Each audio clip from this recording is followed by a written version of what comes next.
As canetas emagrecedoras revolucionaram o tratamento da obesidade e do diabetes. Mas o que era para ser um recurso médico com indicação e acompanhamento virou febre entre pessoas que querem emagrecer rápido, muitas vezes por estética, sem necessidade clínica. Uma pesquisa inédita da Universidade de São Paulo, a USP, alerta para os riscos desse uso indiscriminado. A promessa de um corpo magro pode esconder uma série de riscos à saúde. E mais, o uso desses medicamentos por pessoas sem necessidade clínica cresce mais rápido do que as evidências científicas sobre os impactos. O uso de canetas emagrecedoras sem indicação clínica.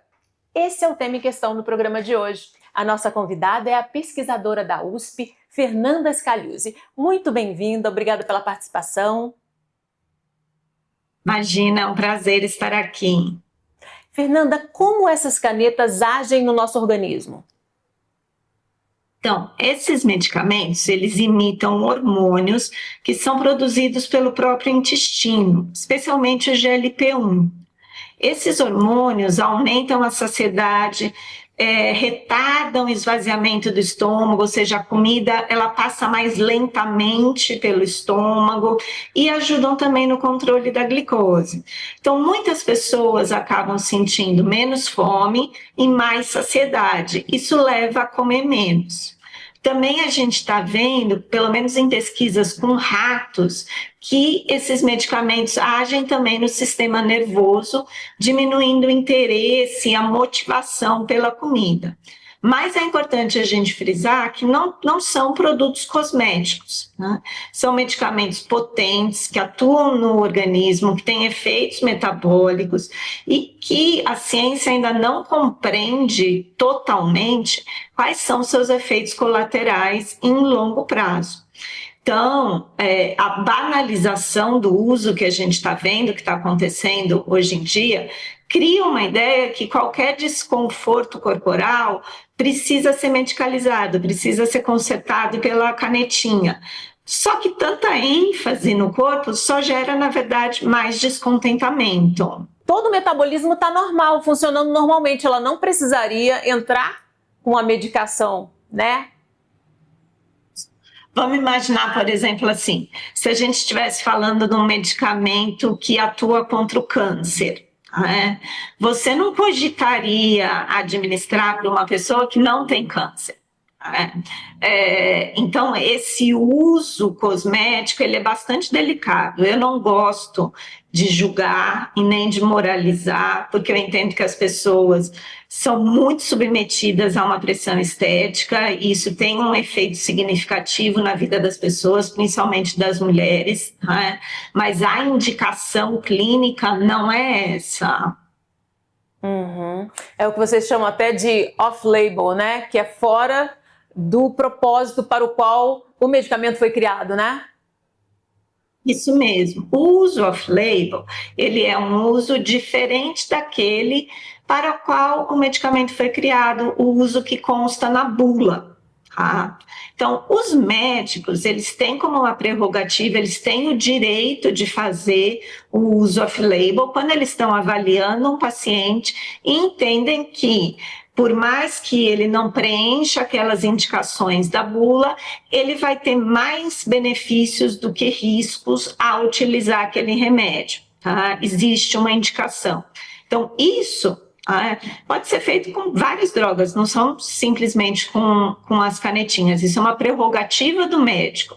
Mas não é o que a gente está vendo, não é esse uso bem informado, bem pensado. A gente está vendo um uso muito banalizado. Mas, novamente, esse é um medicamento que ele está sendo apresentado informalmente como algo de uma tecnologia de aperfeiçoamento corporal, quando ele não é isso. Mas esse é o discurso que a gente está vendo sendo criado pela indústria farmacêutica, que está lucrando muito com isso, pelas celebridades, pelas redes sociais, pelos influencers, e inclusive pelos profissionais de saúde. Eu fico bastante espantada com vários perfis de profissionais de saúde que eu vejo nas redes sociais, que falam assim dos medicamentos com uma informalidade, vamos dizer assim, que não é característica do tratamento clínico, né? Uhum. E tem efeitos colaterais, né, Fernanda? Mesmo os leves, quais são os mais comuns? Sim, tem efeitos colaterais. Os mais comuns são gastrointestinais. Então, náusea, enjoo, dor de estômago, constipação, diarreia, vômitos, mas também cansaço, dor de cabeça, apatia. Os médicos e os estudos costumam classificar esses efeitos colaterais como moderados. O que a gente está vendo nas nossas pesquisas, né, que os nossos grupos de pesquisa estão fazendo, é que, assim, a princípio parece moderado, mas para algumas pessoas, esses efeitos colaterais acabam organizando todo o dia delas, toda a vida dela. Então, a pessoa não consegue mais trabalhar com a mesma produtividade que ela trabalhava. Ela está tão cansada que ela precisa parar, né, ao longo do dia, ela precisa descansar ao longo do dia para conseguir trabalhar. Ou você imagina, Fátima, você está aí na televisão e você está o tempo inteiro com ânsia de vômito, né? Como você vai trabalhar bem dessa maneira, né? Então, tem uma diferença entre o que é visto, né, nos grandes ensaios clínicos, e tem uma diferença entre aquilo que é visto na pesquisa qualitativa, aquilo que é visto na experiência vivida das pessoas, que a gente tem que estar bem atento. Uhum. E tem os efeitos mais graves que já vêm sendo registrados, né? Um deles é a pancreatite, né? A pancreatite, ela é uma inflamação do pâncreas, que é um órgão super importante, tanto para a digestão quanto para a produção de hormônios. Ela é um efeito colateral raro. Ainda existe uma certa disputa sobre, de fato, causa e efeito. Ainda há uma disputa se esses medicamentos causam, de fato, essa doença, mas é obrigado, a Anvisa obriga aqui no Brasil a incluir na bula. Os efeitos colaterais dos medicamentos são muito parecidos com os efeitos colaterais dessa doença, que são principalmente dores abdominais, náuseas e vômitos. Então, as pessoas têm que ficar um pouco atentas à intensidade, por exemplo, essa dor irradia. Esse é um padrão típico em que se deve procurar o pronto atendimento. É um medicamento, é uma droga, é uma substância, e é uma substância nova. Eu acho que essa mensagem é importante. Então, mesmo para quem toma com indicação, a gente não sabe o que vai acontecer no organismo depois de 30, 40, 50 anos de uso. Ainda não deu tempo para a ciência fazer esses estudos, essas substâncias estão aí há menos tempo. Então, isso é algo que todas as pessoas, tendo indicação ou não tendo, devem ter em mente, para poder fazer uma escolha bem informada. Outra questão que já veio à tona é a perda de massa muscular, né? Quais são as consequências dessa perda de massa muscular? Fátima, isso é super importante, porque a massa muscular ela é muito relevante para a nossa saúde. Tá? Quando você perde geralmente peso muito rápido, você costuma não perder só gordura, você costuma perder água, você costuma perder massa muscular também. E isso vai te trazer algumas consequências. Isso vai te trazer fraqueza. Se a gente estiver falando de uma pessoa idosa, por exemplo, perder massa muscular é algo muito preocupante, porque o idoso ele já tem uma tendência a perder massa muscular. Na verdade, assim, todo o nosso processo de vida adulta, a gente vai tendo uma perda de massa muscular década após década. E isso compromete a nossa saúde, compromete a nossa autonomia, compromete o nosso equilíbrio. Você pensar, por exemplo, num idoso, ele perdendo massa muscular, ele vai ter muito mais chance de quedas, por exemplo, de não conseguir levantar do sofá, de não conseguir fazer as atividades do dia a dia. Também a perda de massa muscular mexe com o nosso metabolismo, diminui o nosso gasto energético, então isso também pode ser algo que vai gerar um efeito rebote depois. E, finalmente, além da perda de massa muscular, a gente está vendo também que algumas pessoas estão desenvolvendo deficiências nutricionais, ou seja, carência, falta de vitaminas e minerais, que podem comprometer a saúde junto com o uso desses medicamentos. Você falou aí em efeito rebote. Já está constatado que algumas pessoas, quando param de usar as canetas, elas recuperam o peso muito mais rápido que com outros métodos de emagrecimento, né? Sim, tem um estudo recente que testou isso, e encontrou que o efeito rebote, a gente já sabia disso antes. A gente não tem nenhum método de perda de peso sem efeito rebote. A gente não existe, a ciência não dispõe de nenhum método de perda de peso que a gente possa te dizer assim, olha, maravilhoso, isso daqui é seguro, é eficaz, é duradouro, a gente não dispõe disso. O que a gente está vendo agora com as tais das canetas é que essa perda de peso muito rápida pode ser acompanhada, sim, depois de um efeito rebote mais rápido ainda. Você pensa o seguinte, Fátima, como se a pessoa muitas vezes estivesse numa greve de fome por muito tempo, e aquilo vai ficando acumuladinho lá dentro. As participantes das nossas pesquisas costumam dizer para a gente que é como se fosse um fantasma, assim, para aterrorizar depois. E a gente está vendo também que muito, do jeito que a pessoa emagrece quando ela usa esses medicamentos, às vezes é uma restrição alimentar muito forte, que não é sustentável, que não é possível de você manter sem o medicamento e que também não é nem saudável de se manter, mesmo que você continue tomando o medicamento para o resto da sua vida. Então, essa questão do efeito rebote, de fato, é uma preocupação. As pessoas têm dito, as indústrias farmacêuticas têm dito, sim, há efeito rebote, por isso use pela sua vida inteira, mas retomando o que eu falei há pouco, a gente não sabe o que acontece se você usa a vida inteira. Uhum. Voltando para os efeitos colaterais graves, também tem um efeito raro, mas que já foi constatado, de perda de visão, né? Sim, isso é bem raro. É mais comum em pessoas com diabetes. A gente tem visto alterações na retina e na circulação ocular. Também uma coisa bastante curiosa, que saiu num estudo recente, na época das navegações, as pessoas passavam muito tempo dentro de barcos sem comer alimentos frescos.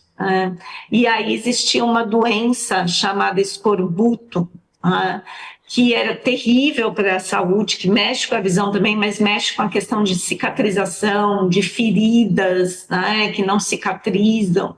E era uma doença totalmente superada e estão sendo registrados alguns casos de escorbuto em função das deficiências alimentares e nutricionais durante o uso dessas medicações.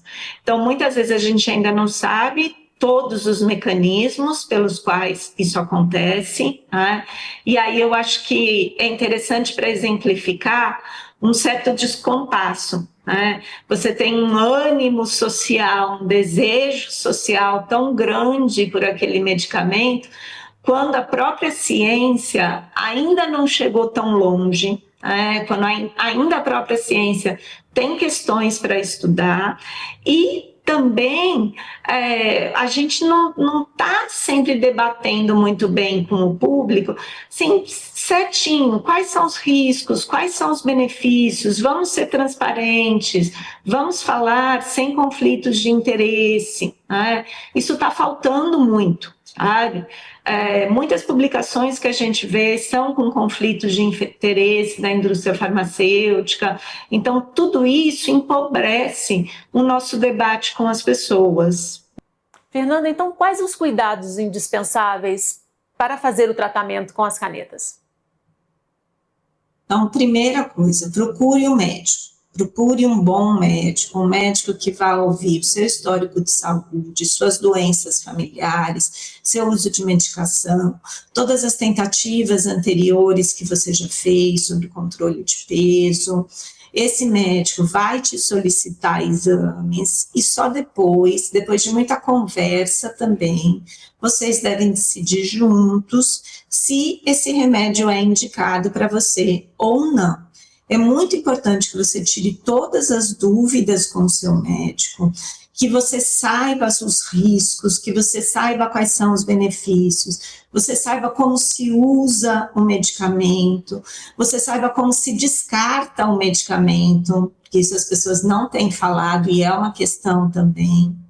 E também é muito importante, se possível, que você, durante o uso do medicamento, tenha um acompanhamento de aconselhamento alimentar e nutricional com um nutricionista, porque senão todo aquele cenário que a gente falou de perda de massa muscular, deficiências nutricionais e a própria relação que você vai ter com a comida, isso pode continuar sendo um problema durante o tratamento e vai te pegar depois, em algum momento vai te pegar.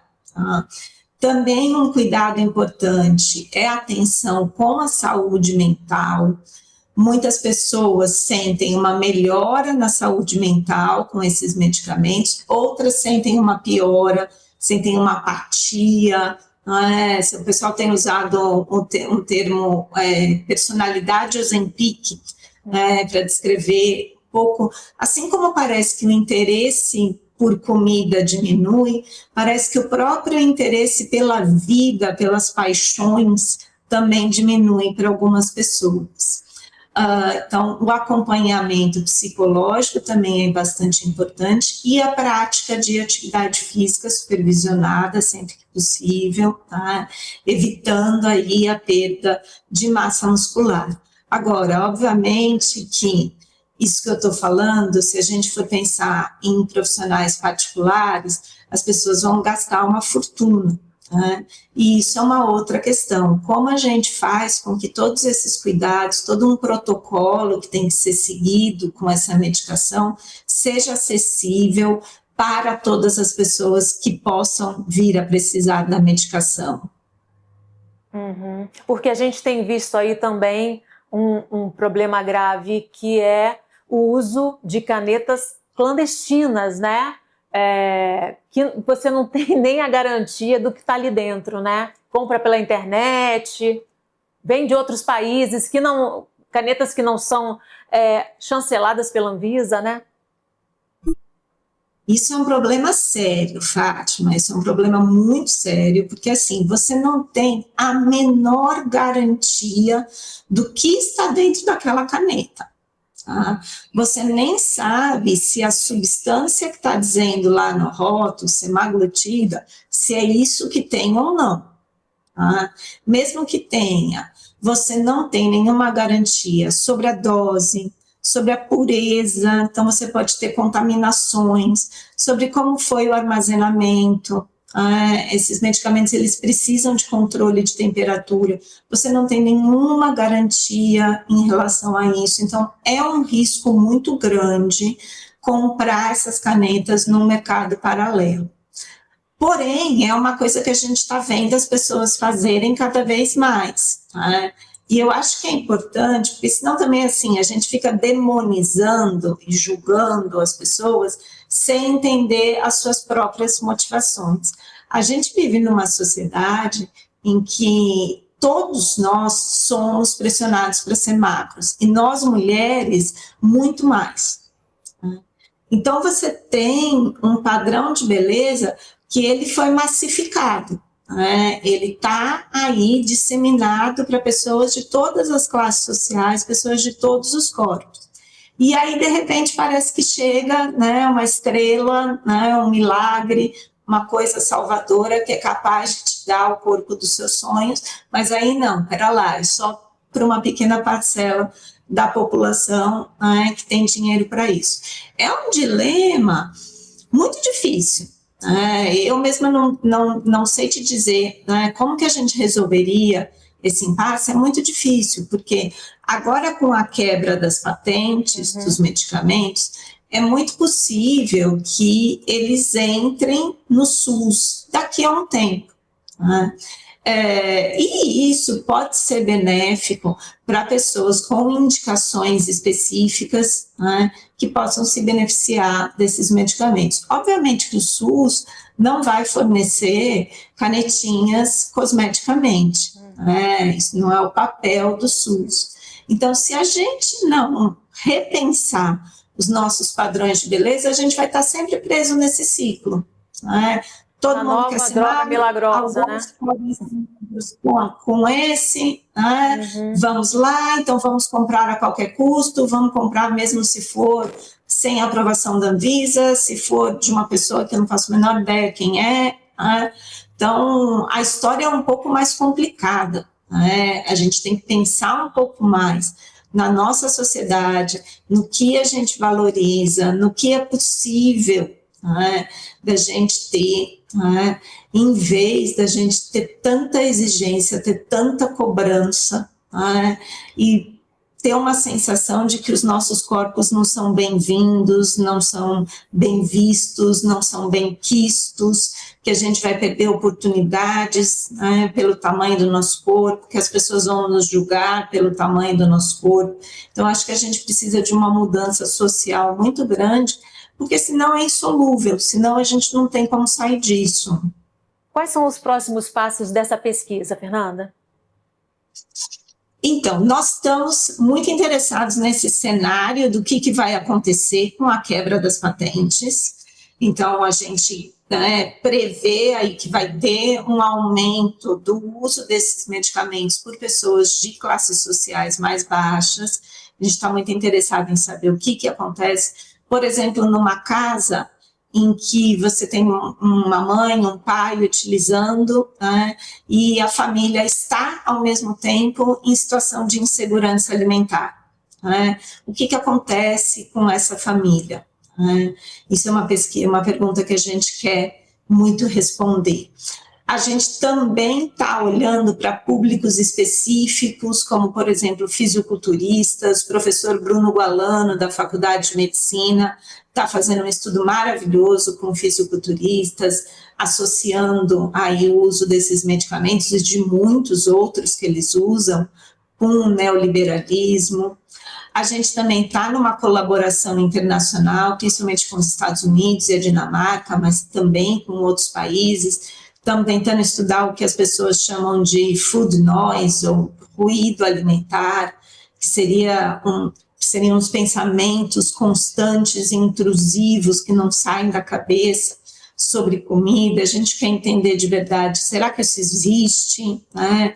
Se existe, quais são as causas, como que se relacionam com esses medicamentos. E, finalmente, eu que dou aula num curso de nutrição, tem uma pesquisa da Maria Laura Pressinotto, que é muito cara para mim, que é o que de fato as pessoas passam a comer, que escolhas alimentares elas passam a fazer quando elas estão usando esses remédios, né?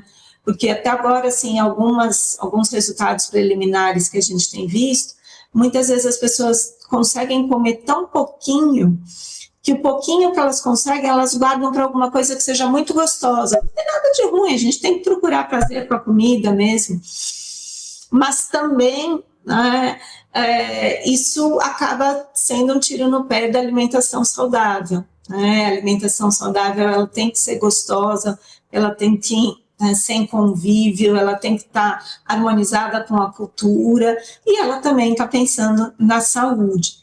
Então, essa também é uma pesquisa que a gente quer saber muito, como que as pessoas passam a se alimentar quando elas usam esses remédios e de que maneira elas escolhem isso e não aquilo, como que elas lidam, por exemplo, com o bolo de aniversário da firma, né? Todas essas situações de comensalidade ao redor da comida, essas são algumas questões que a gente está interessado. A gente está só no início dessa caminhada, né, Fernanda? Ainda tem muito aí para se descobrir, né? Sem sombra de dúvida, sem sombra de dúvida, a ciência tem um papel muito importante nisso, as universidades públicas, né, que estão trabalhando com isso, têm um papel muito grande, e como eu te falei, a gente tem feito essas pesquisas sem nenhum conflito de interesse, sem financiamento da indústria farmacêutica. Eu acho que isso é muito importante de falar para quem assiste a gente, para saber que pode confiar, né, que a gente não está falando consuma isso ou não consuma aquilo para enriquecer. Não, são dados realmente baseados na ciência. Então, para finalizar, qual a tua orientação para quem está assistindo e estava pensando, ou ainda está pensando em usar a caneta para fins estéticos? Olha, eu diria para pensar duas vezes. Eu acho que, antes de mais nada, vamos pensar um pouquinho, não só no seu corpo, né? Não só, vamos dizer assim, naquela barriguinha que te incomoda, né? Vamos pensar um pouco na sua vida. Vamos primeiro pensar sobre saúde. Tem algum aspecto de saúde da sua vida que possa ser melhorado, né? E que você vá se sentir bem com isso? Porque, por exemplo, para muitas pessoas, fazer atividade física, independente de qualquer efeito no peso, traz uma sensação de bem-estar muito boa, né? E isso é muito bom, é muito gostoso, é muito vital, assim, né? Traz vitalidade para a gente. Então, vamos primeiro pensar nisso, né? Depois, você está se sentindo tão pressionado, pressionada muito mais, né? Para mexer com o seu corpo, será que precisa? Será que a gente não pode, né, pensar em jeitos da gente viver mais confortáveis com o nosso corpo? E isso não passa só pela pessoa, eu acho que é importante dizer isso. É difícil você amar o seu corpo numa sociedade que odeia o tipo de corpo que você tem. Então, será que a gente não pode se engajar mais em iniciativas coletivas para a gente pensar os nossos corpos? Será que também não é bom a gente lembrar que ao longo da história, geralmente quando nós tínhamos período de uma pressão excessiva pela magreza, eram períodos em que os direitos das mulheres eram mais atacados, e eu acho que isso está acontecendo tanto hoje em dia, né? Você vê o nosso país aí com esse recorde de feminicídio, né? Com ondas como, por exemplo, as Threadwives, pregando a submissão das mulheres aos seus maridos, tanto retrocesso, né? Será que não é mais produtivo a gente investir a nossa energia, a nossa força de luta nisso, né? Na nossa vida, na vida das mulheres, todas as mulheres, né? Perceber da onde vem esse controle, né, Fernanda? É você mesmo ou é um controle externo, né? Exatamente, eu acho que então essa reflexão íntima e coletiva, eu acho que a gente tem que fazer. De qualquer maneira, né, se ainda assim a pessoa se sente absolutamente pressionada, se sente sem saída e ela está usando, né, tem acompanhamento. Eu acho que isso é um item fundamental, né? Tem acompanhamento de uma equipe de saúde, porque isso a gente não sabe exatamente como vai se desenrolar. A gente não sabe exatamente o que vai acontecer, especialmente no longo prazo, né? Então, um cuidado, uma vigilância, realização de exames, né? Tudo isso é muito importante, mas eu acho que o mais importante é a gente pensar mesmo, investir nossa energia numa boa vida, e nós mulheres estarmos vivas, estarmos felizes, estarmos sendo respeitadas no nosso trabalho, estamos com as nossas barriguinhas de repente, elas podem ficar lá de repente. Verdade. Infelizmente, nosso tempo terminou. Eu agradeço muitíssimo a participação da Fernanda. Imagina, eu que agradeço, Fátima, é um prazer estar aqui, pode sempre contar com a gente. Ok, e a gente tem um encontro marcado no próximo Questão, espero você, até lá.